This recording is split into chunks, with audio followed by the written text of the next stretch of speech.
we're all really cynical about marketing, and so trying to establish that, we're not trying to sell you things because we're a marketing agency, but how do you communicate with your audience authentically?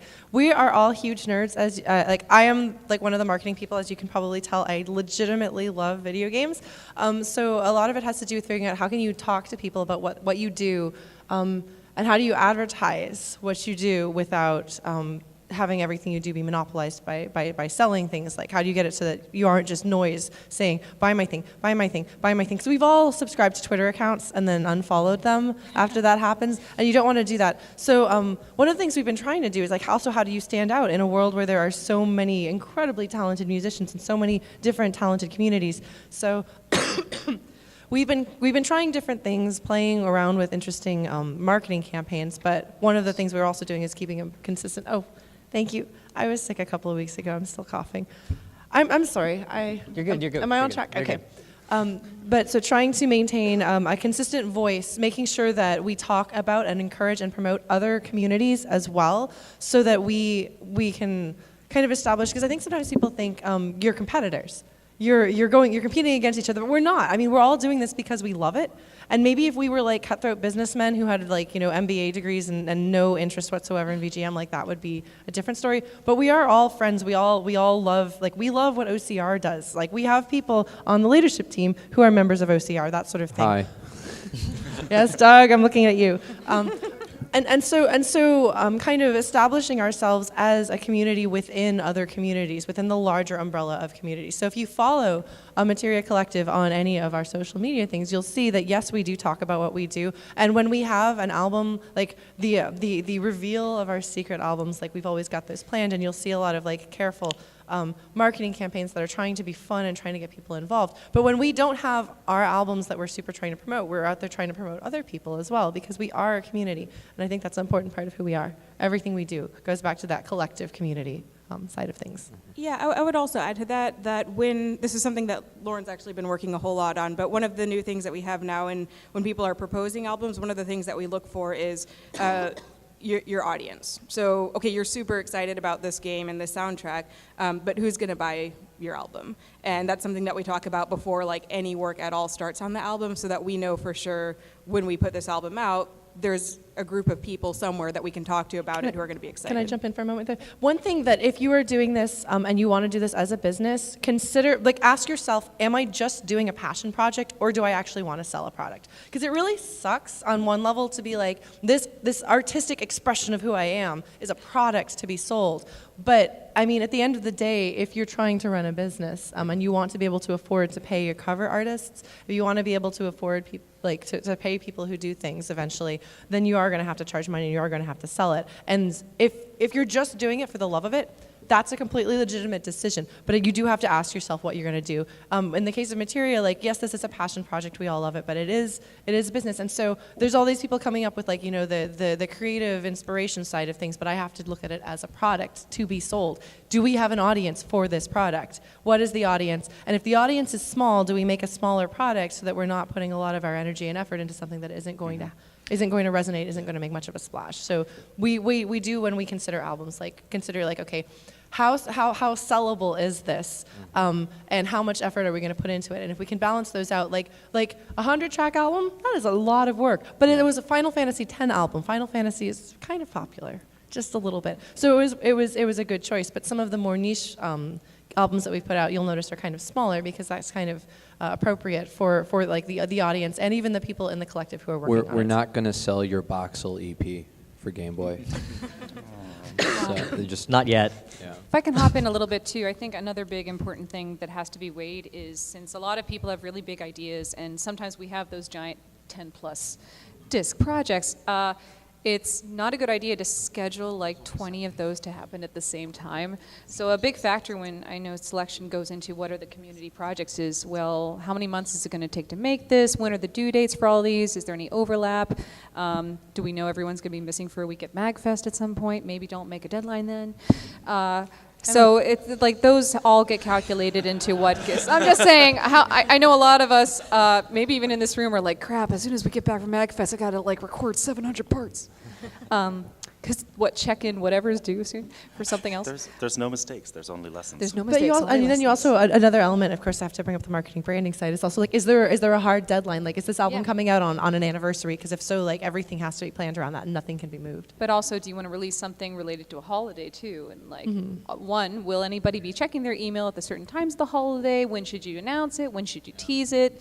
When are popular times on the internet? And then you got time zones, and it's like, Yeah, there's a lot of logistics. I want to pass this off to Sebastian, because I mean, we're talking a lot about product and the monetary sense behind it. Like, what kind of costs, and you can be as transparent or not transparent as you want on this, what kind of costs go behind having to make these albums? Well, like, what are we looking for? Are we looking for licensing, whatever, anything? Because I do want to just say, like, people say, like, things should be free. We want it to be free for the love of it, but there are costs that we have to pay, and we have to make those up. And Most Materia Collective projects to date have cost $1,000 or more to produce, from a licensing perspective, from upfronts, for fees, for arts, for mixing, for mastering. And that's with a lot of people just working on a royalty perspective and just say, I'll take a tiny percentage of any money that comes in from this. And that's absolutely magical. We're not going to be retiring on video game music income. But the cost perspective is a very real one. The larger the scope of the project, the larger the upfront fees, especially on the licensing front. One of the big tenets for Materia Collective is that we really like paying our composers for cover songs. So everything that we've ever put out and helped others put out, we know that composers are getting paid. And there's nothing wrong with free albums. A good friend of mine recently, or this was years ago actually, said, if it's free, consider doing what you want, give credit and attribution and everything, but, the moment something becomes more commercial, monetized, wherever you're using it, consider finding a way to do it legally and directly. But from a cost perspective, of course, like everyone was already mentioning, we try to not lose money on projects. So that's unfortunately always one of the things we have to keep in mind as we're creating art that is supposed to transcend and remain and inspire all the nostalgia that we're trying to capture. Cool. Stephen, do you have anything to add to that or the prior idea? So I think my addition would be along the lines of, as with any business, to be successful, you also have to know the people involved with the business, and you have to know what their strengths and weaknesses are. And we all have them. We all have strengths and weaknesses, and so it's important to factor that into your consideration as you're going about these projects. So there's an emotional arc to any project. As a producer, as an arranger, as a leader, there's an emotional arc that you've got to be aware of, because if you're not, it can cripple you. So most projects have this like spike at the beginning of excitement where everybody's into it and just, oh my God, I'm going to do this and it's going to be a job, and then towards the middle, depending on the length of the project, there's this big, deep, never-ending dive where you're just doing the grind in the dungeon, trying to level up and getting check-ins and making sure everybody's on track and, dealing with contingencies. And then as release gets nearer and nearer, then there's another spike at the very end where everybody's just loving each other and in tears together listening. And those are, so the two spikes are great moments, right? But you've got to account for that middle section, and for those of you interested in community management, you have to be aware of that and learn how to manage the people that you are working with to plan for that. So one of the things that we've done is we've actually kind of put it together a support group for album producers, because I was finding, because a lot of us are friends with each other if we've been in collective for a while, and finding my friends towards the end of the albums that they're leading, some of them were getting long dark night of the soul.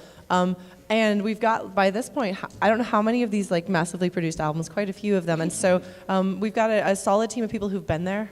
Yeah. And so you can, if you're one of the album producers, you can go in and say, okay, I don't know what to do about this problem. I don't know what to do about this situation. Or just, I am really sad and stressed. Please tell me it's going to be okay. And people who have come out to that other spike can say that. And I think that that's been one of the best things we've done. I have never produced an album. I've just mostly hugged my friends.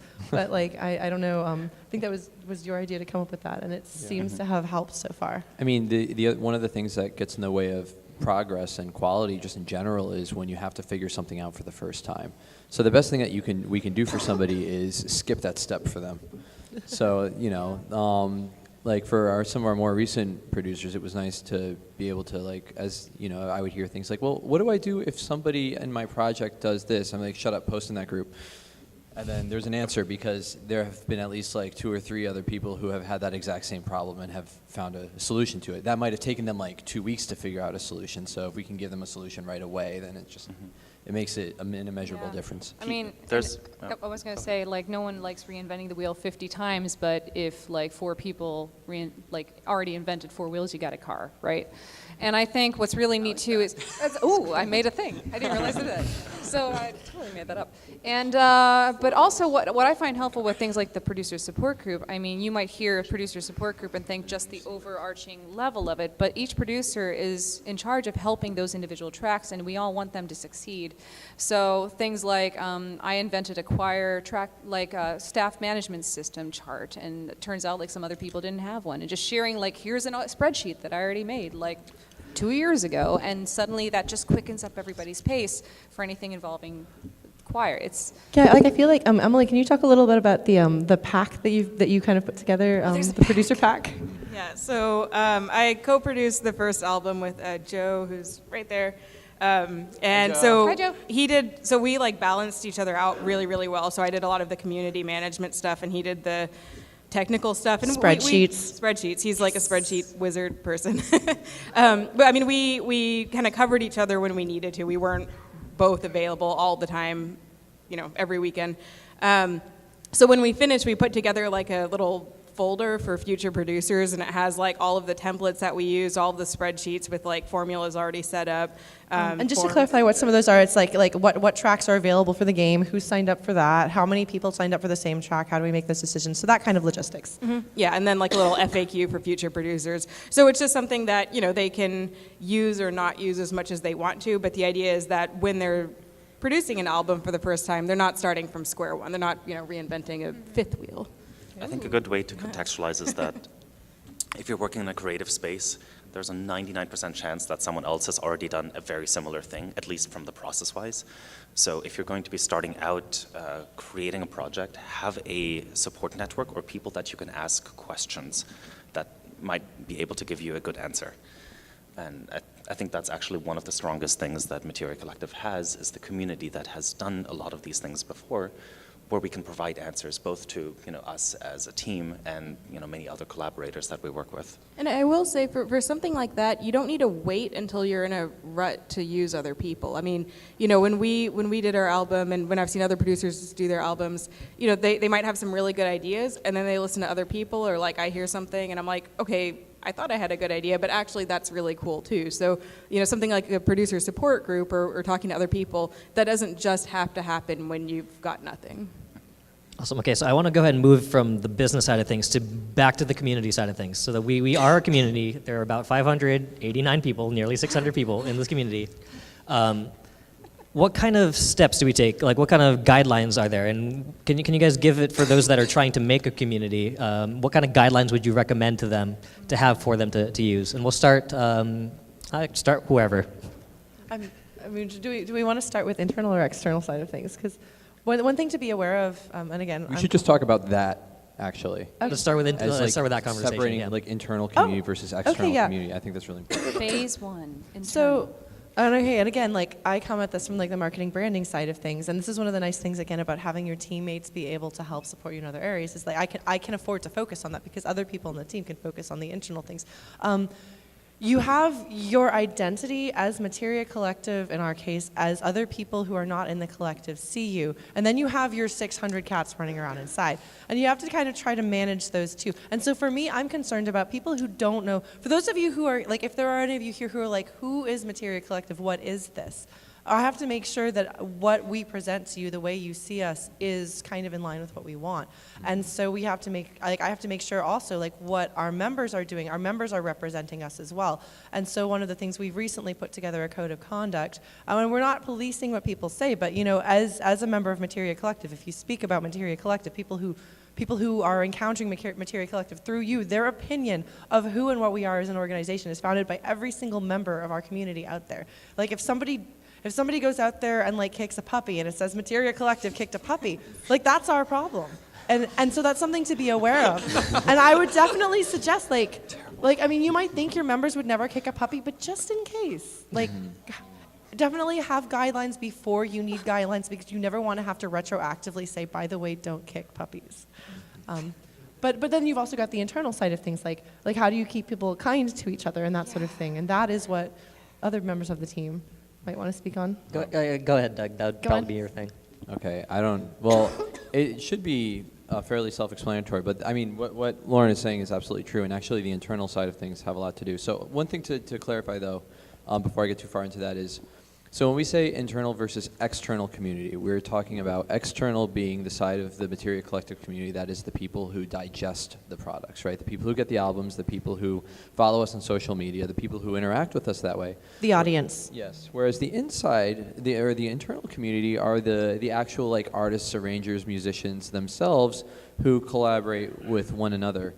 So while it is fun to have a big happy family of people, when you reach numbers like 600, you are no longer necessarily a directly connected family, right? I mean, there are a lot of people, and many of them don't know each other. So it is actually really important to establish fairly clear and direct and honestly unwavering rules about just the way that you can behave with one another, because in the end of the day, we are just one of many forms in which two friends can interact with one another.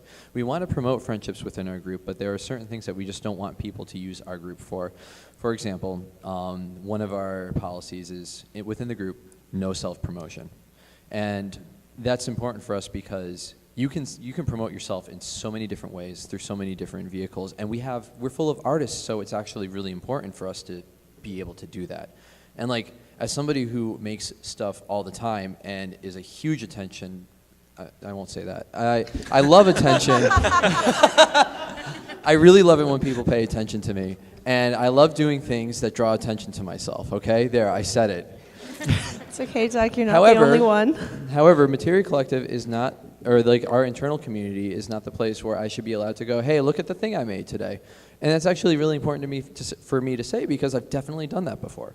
But if everybody starts doing that, then suddenly you get these gray areas. Okay, somebody check out this video game thing that I just made, this video game cover I made. Check out this album I just put out. Check out this non-video game album I put out. Hey guys, I'm raising money for my non-video game album.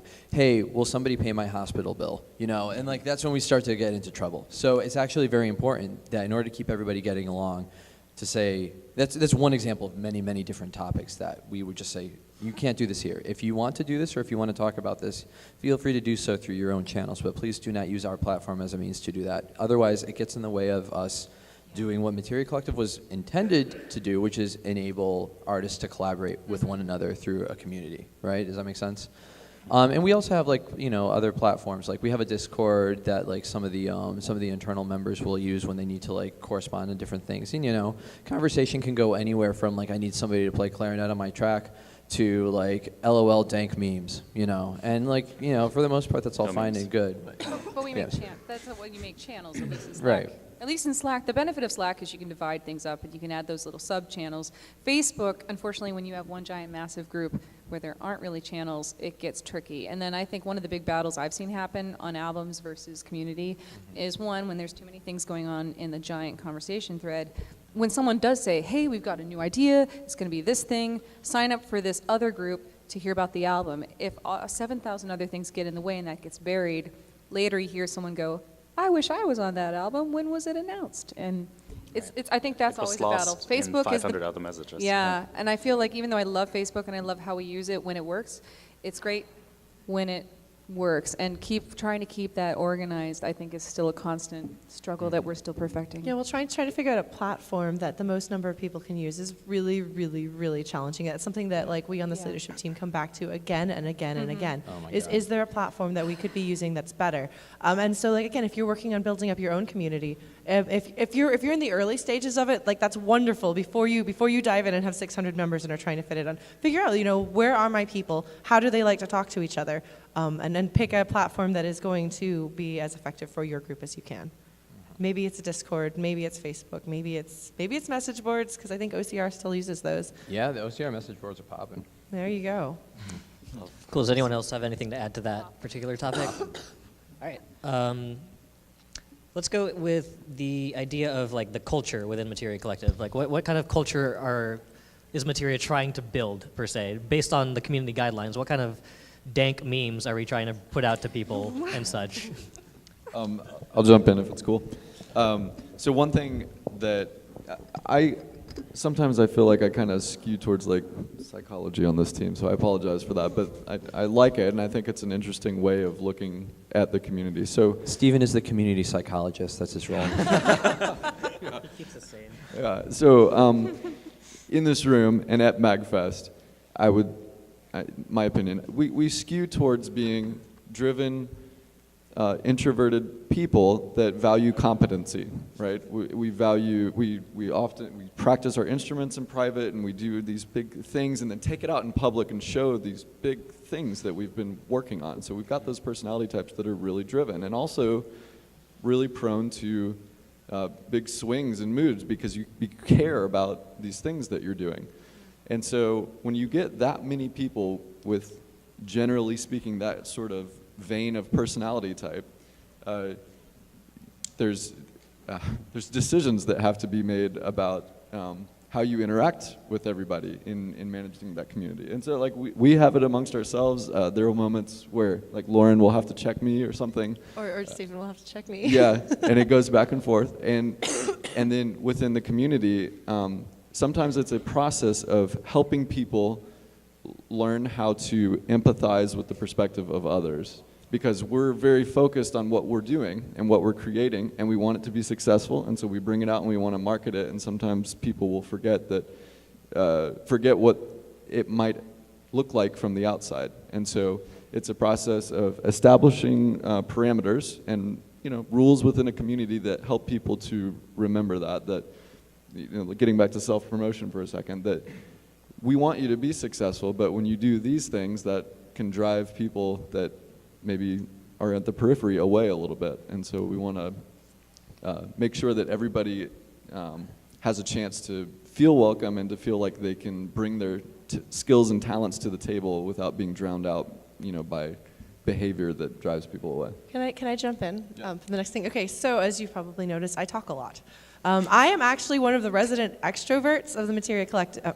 I'm branding of Materia Collective, and that transfers over onto Facebook. And there are other people who have the loud voices, who are the ones that can be heard, and it is easy for us to drown out other people. And it's not a problem in that anybody's doing anything wrong, but you have to make sure that the quieter people in your community still feel included, especially newcomers. We have a lot of inside jokes. Like if you meet anyone from Materia Collective and they talk about 3-day deadlines, like that's an inside joke. But if you are new and you don't know what the deal is with the 3-day deadline, that can feel very excluding. And so one of the challenges is how do you deal with the really loudmouthed people in the room and make sure that the people who are maybe a little bit more reserved, whether it's because they're new, because they're young, because they're just naturally a bit more reserved, like how do you make sure that they feel included?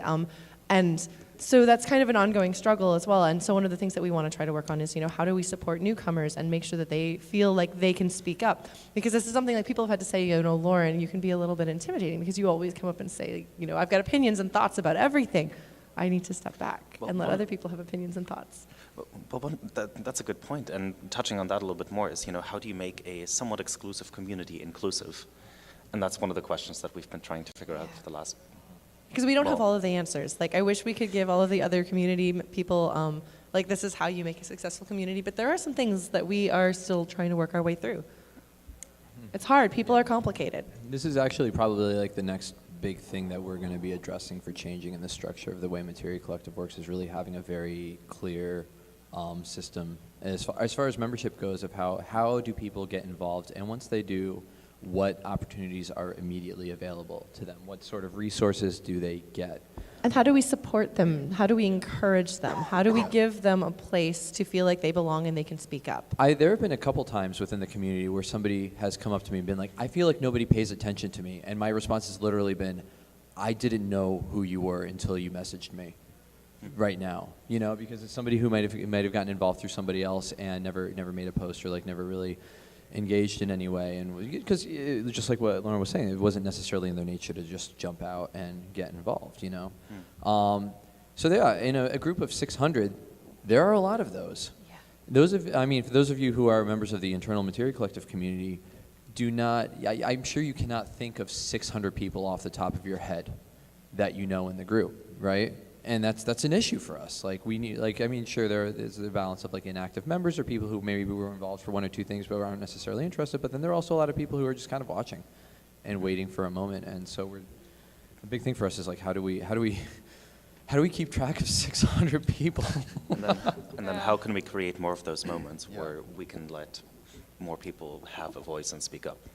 I do want to say in general, I mean, I've heard that kind of comment as well from people in the group. And just to kind of bounce off of Stephen's psychology, people, I don't want to say especially in these, people in general are a whole lot better at talking than listening, like even introverts. So if you're sitting in a group like that and you're frustrated that, you know, no one's paying attention to you, first off, there's nothing wrong with reaching out, you know, someone like Doug's, any of us, anyone in the group. No, don't talk to me. Yeah, don't talk to Doug. But no, I mean, reach out, you know, message and say, hey, you know what, I'm having this problem, I'm struggling to connect. You know, don't wait till it gets so bad that you're feeling like really frustrated that you don't have a voice. Because as people have been saying, we have 600 people, a lot of people are really, you know, more talkative than others. As Stephen said, people like wait to show what they've been working on until it's like finished and it sounds awesome and they're like, look at this awesome thing I made, and you don't see all of like the quiet hard work that went into it. And you know, if you see something like that, like while you're in the middle of a project that you're quietly working hard on, absolutely that can be a struggle. So you know, you're not alone if you're feeling like that, but don't hesitate to reach out. Cool. Before we open up to Q&A, I want to go through one quick question just for those that are not in a community or aren't really part of a major community. What are like the major do's and don'ts of being a member of a video game community or a music community? Like what are things that you want people to shy away from because that would be destructive, and things that you should do because that would be constructive? And we'll start on Sebastian's end. That's a fantastic question. One that I think most of us wish we had an answer to when we started our careers or started, you know, interacting with other people online. Listen more. Especially as a newcomer. I'm listening. What's next? What's next? I think that's literally it. In, you know, ye old internet jargon, lurk more, as it were. Pay attention to how a community works and operates. You know, if, for example, on Twitter, if you're following a hashtag, if you join a new forum, see what the lingo is, what people are talking about, what sort of people are talking, and you know, I don't know, find maybe the other listeners who are also there in the same boat and see if you can connect with them. This has been said a lot at other panels, for example. You know, panels are a great way to meet the people at the panels, but also the other people in the audience. Yeah. So we're all here for a joint reason, probably because we love video games and video game music. I don't know. So if you're looking for people to meet who share similar interests, talk, not just with us. Of course, we'd love to talk with you, but also talk with those around you. I think I would answer this not necessarily in something that's community specific, but just rather like any sort of large project that you approach. And I think building a community is a large project, but make sure that your intentions behind it are still fueled by passion. You know, when we were talking about like, are you doing like a passion project, like how marketable is your thing, blah, blah, there's, you know, something I wanted to bring up that absolutely applies to this is, if you couldn't do it on passion alone, then don't do it at all, you know, because there is so much work and a lot of risks that go along to, I don't know, well, once again, like, you know, as somebody like approaching this from a community perspective too, and like, you know, and as we delegated our tasks and it was sort of decided that I would be the person that would help out with community stuff, then suddenly that's sort of saying to me like, yeah, okay, there's 600 people that you have to take care of, you know? It's kind of a lot of responsibility, and I know it's not like literally my responsibility to like fully take care of each and every one of you. You're almost all adults. You're not all adults, but anyway, There's a lot of work that goes along with it, and a lot of sense of personal responsibility, and I think it's also easy to like look at people who have achieved a lot of success, you know, through their communities or whatever, and like just look up to that person and be like, oh yeah, I want to be that person. I want to be like that popular, have that much acclaim or whatever. And if the only thing fueling you to be successful is to achieve that sort of prosperity, then you might not have a very good time getting there, because you're going to miss out on a lot of the rewards that come along the way from actually being passionate about what you're working for. And it also makes me think a lot about how just within this community in general, it's easy for us to idolize people and to like look up to those. I mean, I've been coming to MAGFest. This is my 11th MAGFest, and I still remember going to panels and seeing like when I was in my first one, going to like the OCR panel and going like, oh wow, that's DJ Pretzel. Oh my gosh, it's DJ Pretzel, you know, or like seeing the people on the main stage and thinking like, oh, I want to play up there someday. And you know, And you were yesterday. They're all just actually real people with like the same problems that you have, and there's nothing really special about being one of those people except that you work towards something that you really like. And I don't know. So I guess my answer to that just comes down to if you're going to work on something like this, like building a community in video game music, like I hope you really, really love video game music, and I really hope you really, really love gathering people together, because if you do, it'll definitely be worth it. I'll kind of echo what Sebastian said about like, don't just look for people in that one thread if you're looking for people to collaborate. I met Sebastian in an Fmod instructional course 5 years ago at like Game SoundCon, where we were learning software. It's also where I met Nate, who has mixed like all of my chicken tracks. And it's like, and we just bonded over, hey, game audio, awesome, cool, whatever, and board games. And that turned out into, we've released like 20 plus tracks together, I think, at this point. I've lost track of so many albums. And it's just, you know, whenever you're in these communities, or we actually have Materia meetups sometimes now, which is great, and sometimes they double back over the Game Audio Network Guild. So if there's a cluster of words like games, music, or just nerdy stuff, or maybe someone has a ukulele, go. And don't just, I mean, it's hard to be shy. A lot of us, like we said, are kind of, maybe we were passionate about our projects, but we're still kind of tied up and introverted. If someone says, what do you do? Like, even at a business thing, you can say what you do for a living, but if you think you might have a connection with a person, talk about what you do for fun. Like, I met a lot of fun people because I worked on operas for zombies, but my day job wasn't that. That was just what I did for kicks, and a lot of those musicians are ones I work with regularly now. Maybe you like playing ukulele and singing Weird Al music. I don't know, but say these fun things, and that might spark something in a future person you're going to do a track with. Otherwise, as far as don'ts, going on the business end, if you're going to work on a project, also what Doug said, do it if it's something that you're actually passionate about.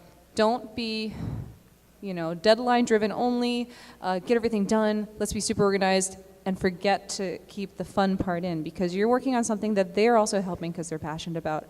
Like, hell, I write arrangements for chicken puppets, and it's like my favorite type of track because our comments can be really ridiculous, and we get really silly, and we try to compliment and remind each other that this is really great, thank you guys, and even if your track is not going well, if you're a producer, still keep everybody energized, because it's one of those things when you're the boss of anything. If you're down or you're stressed, it all trickles down. So remember, you're passionate, they're passionate, keep that passion going, because negativity helps no one. Okay, well, Sebastian and Bonnie took mine, so I'll come up with something else. My biggest one after that would be, this sounds obvious, I guess, but don't compare yourself to other people. That's super easy to do when you work with musicians. You're seeing super polished products all the time. But I can't emphasize this enough, and it sounds cliche, but I mean, every single person brings something unique to the group, and that's way more important than perfection or experience or anything like that. So, you know, it's in any group, not just Materia, you know, when you're seeing all these musicians sharing work and talking about, you know, what they could do better, it's so easy to fall into the mindset like, oh God, like I can't share anything here, I can't, you know, I'm nowhere compared to this. But I mean, a lot of my favorite tracks on previous albums have been stuff that's just like really cool, or stuff I wouldn't have thought of, not stuff that's like technically awesome or perfect. So yeah, get rid of that imposter syndrome. You're awesome. Imposter syndrome is hard though, and I think we've all wrestled with it quite a lot. My advice, I mean, talking kind of about how to be a VGM community, be kind within your community. These people are coming together with you because you have something in common and they're trusting you. And be kind externally as well. I mean, like I've said, we really want to try to make sure people understand that we don't feel competitive with the other communities, and we certainly hope they don't feel competitive with us. We're all doing this because we love it. And I mean, like from a purely practical level, this is not a very big world, so if you're mean to people, word will get around, so just don't do that, but also just don't be mean. You know, be kind. I know that like sometimes mean snark is cool. Don't do that. You don't have to do that. You're better than that. So I guess that's life advice. Sorry. I want to bounce off that and say the music world, or the creative world especially, is minuscule. People you met 10 years ago will resurface in your life in the most unexpected ways, and they will possibly remember you if you were an absolute asshole to them. Or the other way as well, you know, if you helped connect a friend or got them a job or just bought them a coffee. They will likely remember that. And I think in life, like we always remember when someone's amazing or someone did something awesome, but I think you always remember the worst things that happen. You always remember when someone burns you or when you had a bad interaction. So yeah, another reason to always be nice. You never know who your next boss will be or who your next producer will be. So be true to yourself. You don't have to be best friends with everyone you work on, but at least try to be professional at the absolute minimum. For me, for community dues, I would say it's good practice. It's a holistic practice to learn to celebrate with the successes of others.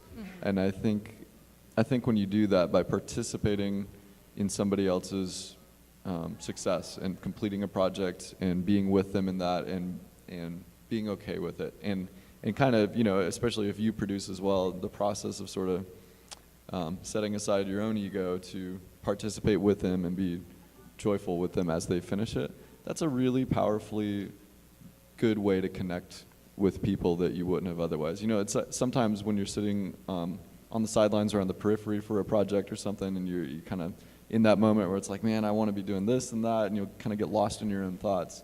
By exiting that and entering into celebration with somebody else's success and participating with them in it, not only do you establish rapport, but that can actually shake you out of the very introverted, you know, kind of hole that you've gotten yourself into, and you might be surprised the relationships that you can begin to develop, and will lead to the very thing that you wanted. And you know, it's like you kind of self-sabotage by not doing that. So practice celebrating in other people's successes. Yeah.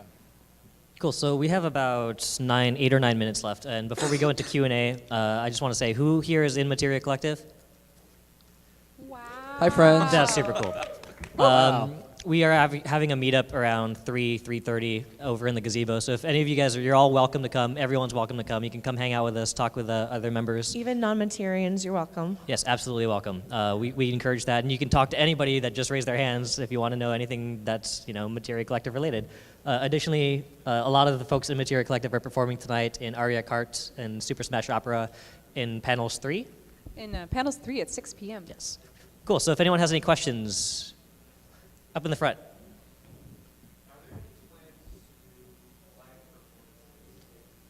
We did a live performance on Thursday.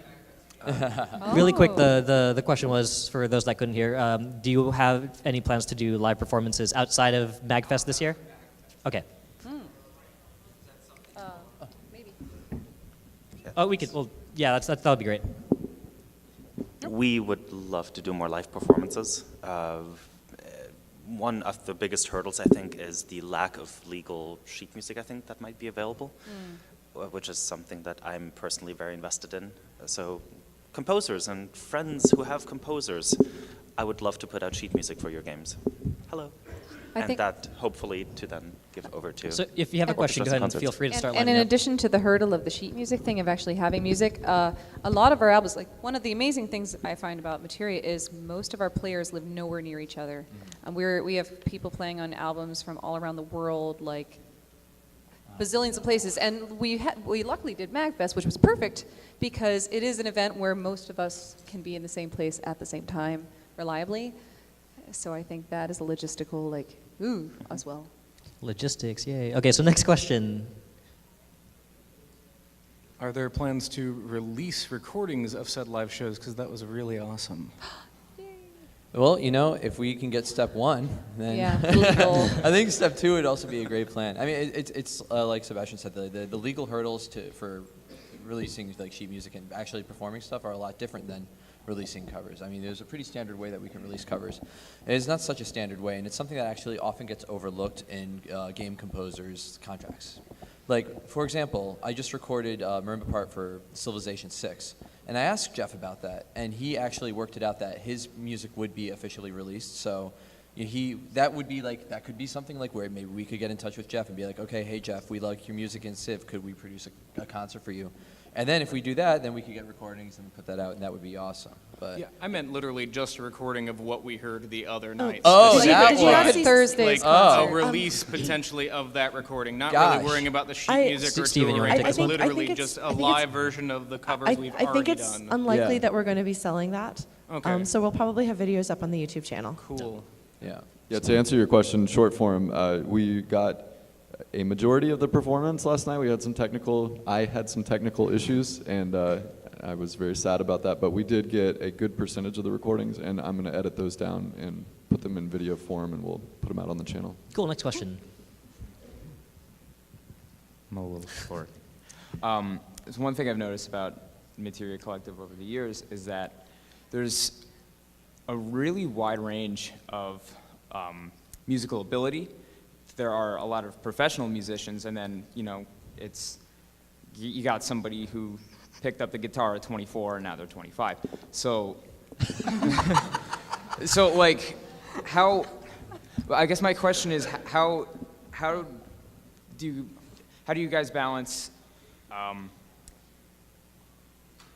standard of quality while still trying to encourage people who maybe don't have as much experience as somebody who does this as a job? Doug, you Yeah. want to take this one? Okay, yeah, definitely. So first of all, as a producer, and something that I encourage other producers to do, when I get submissions, I do decide like what is my level of quality going to be. I have to admit, when I did Fallen, which is the only album that I produced, an Undertale album, I actually set my bar pretty low compared to what I thought it was going to be in the beginning, because the question was, is this going to be like a highly curated, everything like the highest quality possible, or do I want this to be a very inclusive celebratory album? And I decided I wanted to go the celebration route. And actually, so there were a couple tracks I did have to cut because it was just, there were maybe too many problems with them. But for the most part, I knew that I wanted to involve as many people as I could, including a lot of people that picked up the guitar at 25 or whatever. Right. However, I will say that in my check-in process, as I listen to submissions, I would, as a producer, give actually pretty detailed feedback in an effort to educate the people who maybe don't have as much experience. And that is something that we've also talked about as a group. We really want to have at least one component of the Materia Collective be educational. Yeah, so like mentoring people, providing resources, things like, how do you prepare parts for live musicians, or how do you like what when you're writing a score for somebody, how do you do that, or what are like recording standards if you're going to submit audio, like what are the technical things that you need to know. We are really interested in actually providing more educational resources for future producers, because we do want to encourage and empower younger musicians to be able to create and get their stuff out there. And I think it's not a word that we've used very often, but it's a word that Sebastian uses a lot when he describes Materia Collective, and what he does in general is empowerment. And that's something that I think is actually very important to the general mission of Materia Collective in general, is to help empower artists to get their stuff out, no matter who they are. And if that means that we're empowering them by educating them, then that's a great step forward. Right. Yeah, can I jump in super quick on that? So for me specifically, I kind of do the feedback sandwich of something positive, the negative feedback in a very straightforward, constructive way, and then something else positive. That way, it's not personal. So, and I'll be very specific. So say, hey, bar 35, the D major 7, it was a little off on timing. Can you go back and re-record that part? Can you bump the EQ here? This sounded great. I like that a lot. Keep that. And kind of just lay it out. That way the person knows that It's not just like, you are awful, go away. Like, no, it's Yeah. good, you know, and just go back and fix these things, and then we're golden, you know. And actually, Stephen, if I can even add to that, I mean, we're getting into how to deliver feedback, which is a little different from your question, but it is important to remember that, like, you know, we are trying to be objective, and we are trying to, like, move forward and become better, and I think everybody wants to be better. And, you know, we talk about the ego. We often conflate that word with meaning, like you're full of yourself or you really think you're great, but ego is, I use that word to describe the part of your psychology that thinks about yourself, just period, that thinks about you in general and how you feel about something. And so removing your ego from the feedback that you give is a really good way to convey a message. So when I'm giving feedback, I generally like try to actually stray away from too much of, I think you tried really hard and I don't want to be mean or anything like that, but it's just one little thing. I try to remove words like that. Say things like, thanks for your submission, and 2 minutes and 48 seconds, I think there was a slight intonation problem there, otherwise things are sounding great so far. Right. You know, I think like it's very clear. Cool, we have about 2 minutes left, and I want to try to get sorry. through all the questions. So we're going to do More. short response. Short response. Here's guys. a quick one. You guys do video game music, you have a big community. Have you thought about having an official Materia Collective Discord server or anything like that? Yeah, we've talked about that actually quite a bit. Yeah, and that gets into like what is our internal versus external community thing. And so we want to make sure that we have like a safe space for the members who are collaborating and creating content to be able to converse without like risking the external image of how we appear to, you know, our fans and our consumers and stuff. But yeah, we have been talking about the possibility of really having some sort of public Discord, you know. We're still figuring out how we want to do it. It's in the works. It's good to hear that somebody's interested, though. Yeah, That's a good data point. Let me know if it Suggestions and happens. input is very much Thank you. appreciated. Thank you. Hi, guys. Hi. Hi. So I'm on staff at OCR and I'm in Materia Collective, and what I find the most interesting about you guys, because I haven't only been in for like a couple years for Materia, is that you have like this really professional, almost entrepreneurial kind of mindset when it comes to this. And I'm super interested to hear, what do you guys want to do like in the next 4 or 5 years? Like how do you want to expand Don't the ask collective? Sebastian that. How much time do we Because have? we have to reel him in. This Materia guy dreams Fest. big.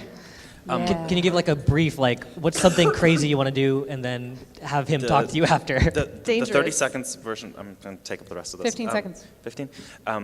The biggest thing is empowering the next generation. So I went to a concert up in Seattle by a high school that put on a video game music concert. I don't remember your high school experience, but it was a 74-member high school orchestra that put on essentially a studio musician level concert. And that basically inspired me and said, like, okay, how can we empower the next generation of musicians, of fans, of video game music people in general, and give them the resources that no one else really has. Like, I wish my high school experience had been like that, so I want to build the foundation from like a legal licensing perspective, musicians' interest, basically build a platform that empowers, again, people to do the possibilities that should have existed 10 years ago. You know, if you're looking at sheet music and concerts and live albums and productions, that's all great and everything, but I think I want there to be a community that has the capacity to celebrate music and things they are passionate about like they want. That was more than 15 seconds. That was 45 seconds. Nice try. Sheet Thank music, yay. Thank you. Okay, can you hear me? Yeah. Cool. So this is my first time hearing about you guys, and I really like what you're doing, so I just wanted to know, like, what's the best way to financially support you and all the musicians involved? Just give us your money right Yeah. now.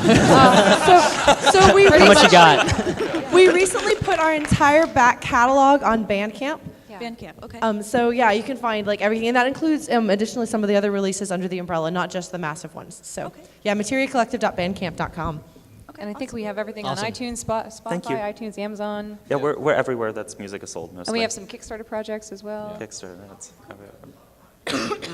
Search Materia Collective. It's it can be kind of a challenge on Spotify. Unfortunately, we do have some Spotify playlists that I think we're still trying to sort through. setting up. open.spotify.com/user/Materia Collective, one word. But I think the best way you can support out of all those is Bandcamp, because you can pay more than just the base price and donate directly to the organization.